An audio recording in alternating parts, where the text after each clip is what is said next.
The origins, the originality, and oddity of Sudra Lutherans in the Andhra Evangelical Lutheran Church. Christianity in India has been perceived as religion of the Dalits, and hence studies on Indian Christianity in general reflect this perception. While there is enough justification for such a perception, after all, they are significant majority. This assumption completely overlooks, if not ignores, thousands of Christians from high caste background. Christians from high caste and middle caste background do make a significant number, especially in Andhra Pradesh. Though Sudras initially did not embrace Christianity in large number, from the 1920s onwards they returned to Christianity in large number. In Andhra Evangelical Lutheran Church, formed in 1927, is no exception to this, and it still has a number of congregations that are solely made up of high caste Christians. In the last quarter of the 19th century onwards, thousands of outcasts embraced Lutheranism in mass in Andhra Pradesh, to the extent Lutheranism has been stigmatized as church of the outcast. And this stigma appeared to have hindered conversion of the high caste people in a substantial number. Nonetheless, by 1932, the AELC had 5,000 Sudra converts in Guntur region alone. The majority in the AELC, the outcast Lutherans, refers to the Sudra Christians either as converts or new Christians, though thousands of Sudra Christians profess Christianity for a few generations now. In spite of their significant number in the annals of history, their identity, status, and status of these minority Sudra Christians is not well known, if not gone into obscurity. This lecture attempts to bring to light the hitherto lesser known Lutheran Christians from Sudra background, who forms a tiny minority within the AELC.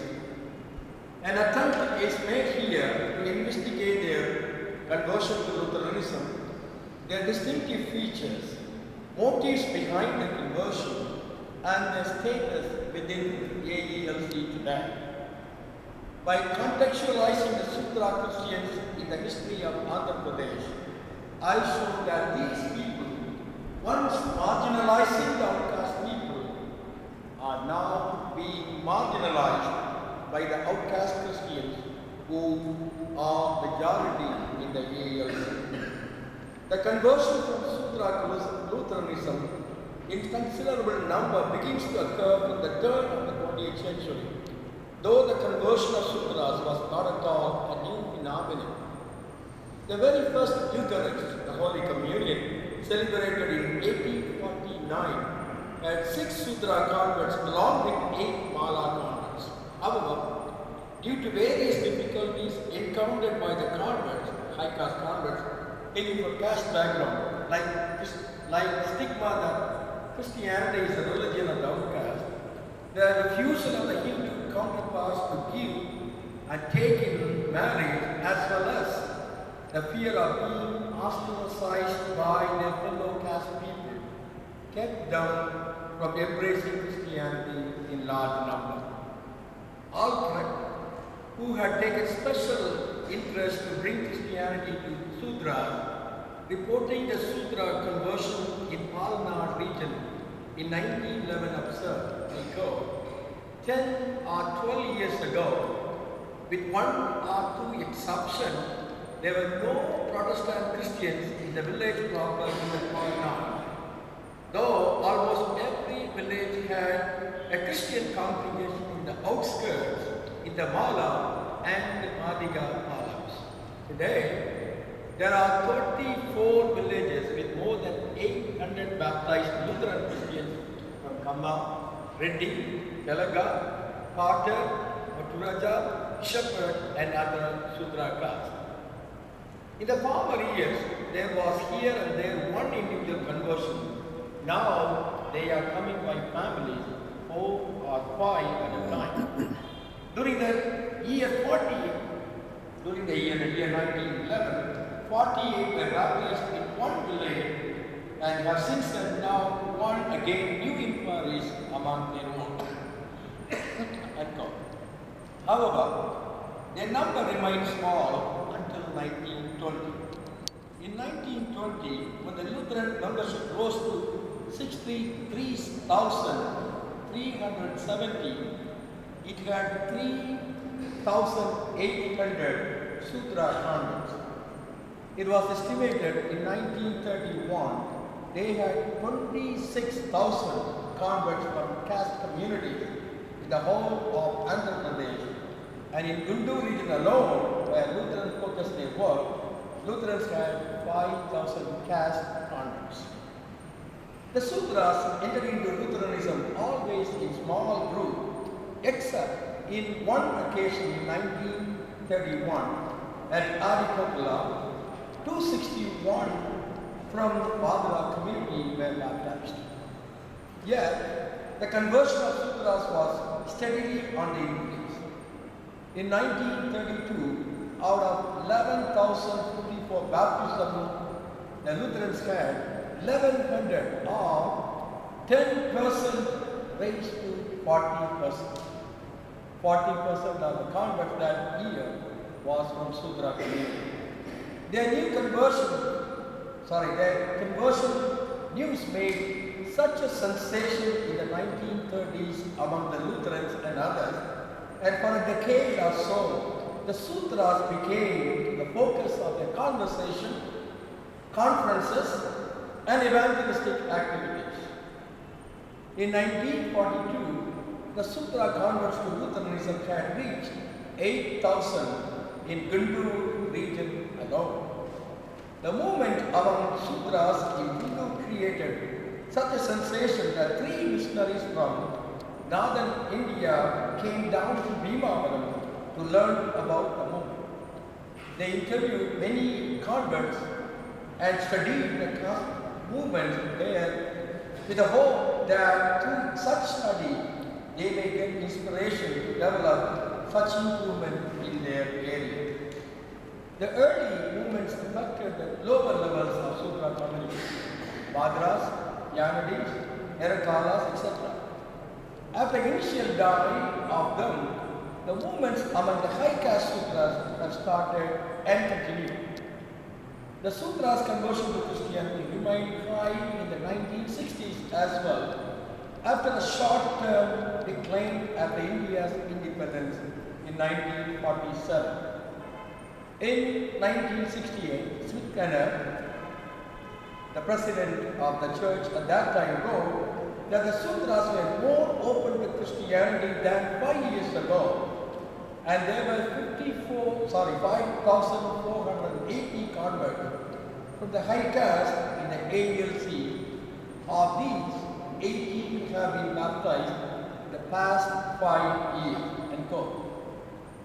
In spite of the indifference shown by the outcast Lutherans, who made the majority, the Sudras still kept becoming Christian. It is said, I quote, those who become Christians often do so in spite of the congregation rather than because of it. End quote. Smith-Kenner, the president of the church at that time, concludes in 1968 report saying between 1962 to 67, I quote, the Sudras sector of the church is growing at 4 times the rate the rest of the AELC is growing. When we consider that most of the Sudra converts are older women, many of them widows, and that this age group has high death rate, and that there are few gains by infant baptism, this growth is remarkable. Those Sudras make up only 2% of the Andhra Lutheran Church membership, they account for 7.5% growth of the church. And go. In 1968, Sudras had about 75 congregations in the whole of AELC, besides a number of Sudras worshipping in the regular outcast congregation. In most cases, the initiative to embrace Christianity came through Sudras themselves. It is at the repeated request of the local Sudra community the Christian workers went to new villages. M.L. Dalby, writing a special campaign conducted in the Sudra villages in Kodramutla, Vinukonda Taluk in March 1932 reports that they went there in response to repeated invitation from the local villages. He adds, I quote, "The Sudras of several other places in our area have sent us invitation to hold such meetings in their villages that they also be here their new way. We hope to hold such campaign at Chilkuri Park in November. A farmer, there were much interest." And quote.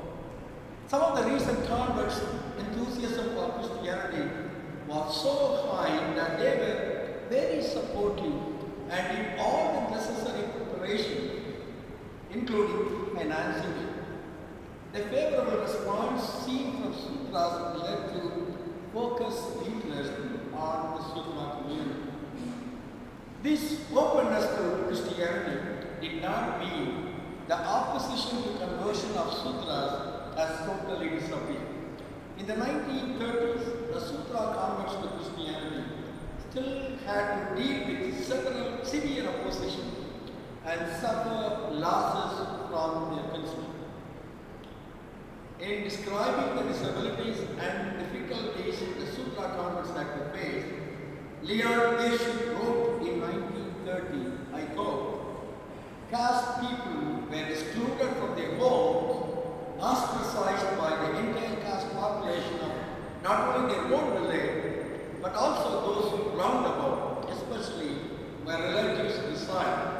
They are not permitted to cross the threshold of caste houses, are not helped even in times of sickness or death, are forcefully prevented from drawing water from the well used by the caste people. Neither anyone in the village seldom an audit, be it ever so small. Cases have been known or voiced through the instigation of relatives, mixing poison in food and thus causing the death of their husbands. Sometimes, again, relatives resort to kidnapping the person right after or just previous to baptism and God. The active violence against Christians continued as late as the close of 1950s.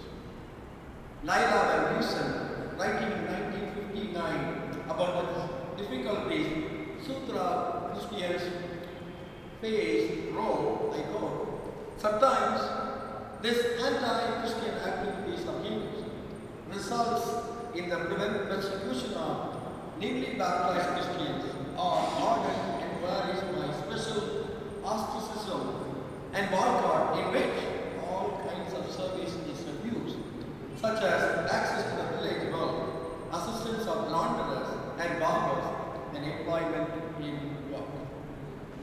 They suffer at hands of the Brahmins as well. In many villages, the offices of the village clerk, Karma, was held by the Brahmins and their times turned against the Sudra convent. Pointing out to this Dalby wrote, I quote, "The Brahmins hitherto has been very little disturbed by our work, as it has been chiefly among the outcasts, and they were outside the fold of Brahmin regime by any way, so that Brahmins could shrug their shoulders and look on with indifference or tolerance. But the Sudra community is different proposition, being the backbone and the bulk of the agricultural districts, and the entire support of the religious scheme by which Brahmins live. By the Sudra community, becoming Christians, the Brahmins stands and lose everything. their dominant position, his autocratic sway over the lives and actions of the farmers and his living and gold.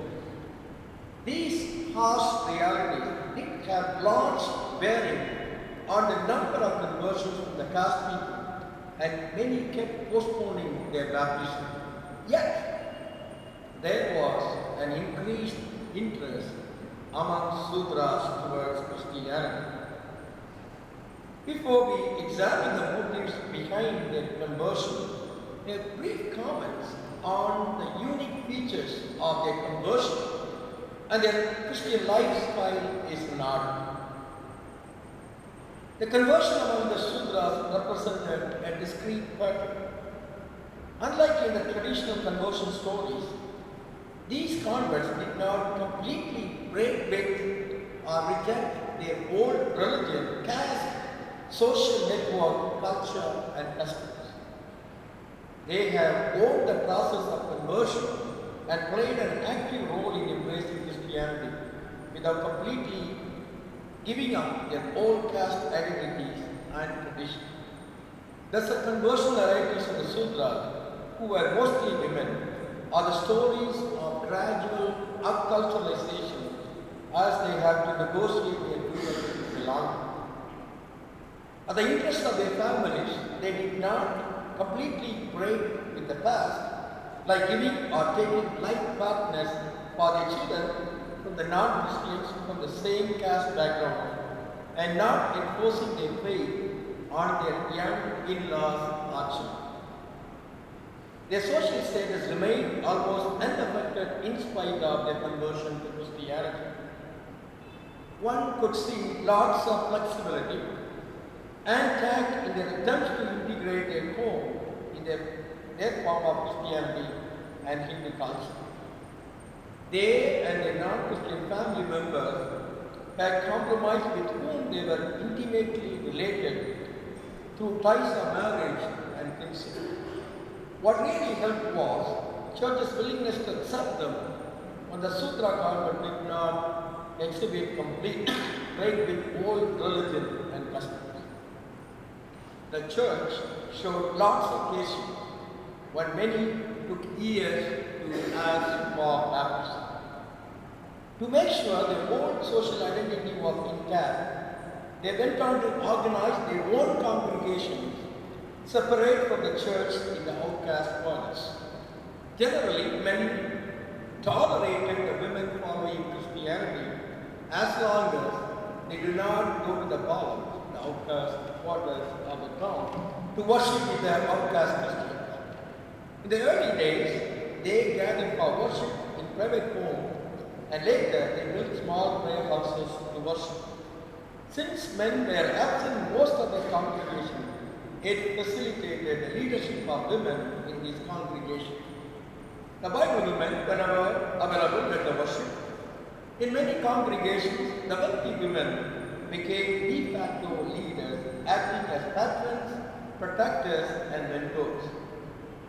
These influential leaders visited the homes of the members to support them through prayer, presence, and exhortation. The 100-year-old women I interviewed in Govada fondly remember the constant visit of Chandrama to her home in difficult times and prayed with her and helped her to stay firm in Christian faith. The leadership provided by wealthy women did enhance the respect of these Christians. In spite of their dual belonging, the Sudra Lutherans are neither secret believers nor they created an clandestine community. They are open Christians actively participating in the local church. They were citizens of two religious worlds. They were in conscious opposition to Hinduism, though they peacefully lived with their Hindu husbands, children, and extended family members. Though this led to tensions in the family at times along the gender line, these tensions were managed and sometimes solved by means of ceaseless evangelism directed towards conjugal relationship. While they initially faced opposition from the husband, gradually